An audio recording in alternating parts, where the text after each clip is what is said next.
अस्सलाम वालेकुम दोस्तों, वेलकम टू क्लीन फैक्ट्स। दोस्तों आज हम बात करेंगे एक ऐसे कार्ड के बारे में जो कि 33 साल बाद अपनी मंजिल को पहुंचा। आज से अगर 10 से 12 साल पीछे जाएं तो मुख्तलिफ त्योहारों पर या फिर खुशी के मौके पर एक दूसरे को कार्ड्स दिए जाते थे, जैसे ईद के मौके पर, सालगिरह की खुशी में या फिर किसी त्यौहार पर।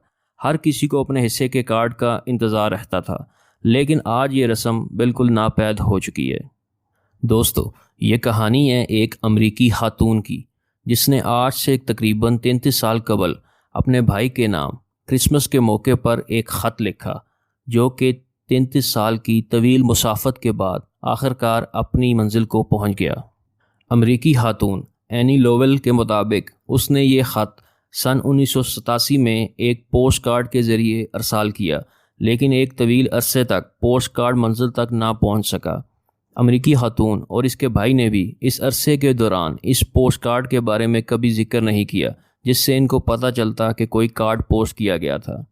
लेकिन 32.5 साल के बाद जब अमरीकी रियासत कैलिफोर्निया के शहर सैन फ्रांसिस्को के रिहायशी पॉल विलिस को इनकी बहन की जानिब से भेजा गया कार्ड मौसूल हुआ तो इसने अपनी बहन को फ़ौरन फ़ोन किया।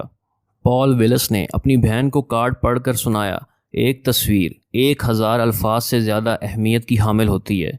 इस तस्वीर पर जो पोस्ट स्टैम्प है वो 18 दिसंबर 1987 की है, जबकि ये कार्ड 29 अप्रैल 2020 को सैन फ्रांसिस्को की नई स्टैम्प के साथ मौसूल हुआ। सवाल ये पैदा होता है कि ये कार्ड इतने अरसे तक कहाँ था और अब ये कैसे मौसूल हुआ।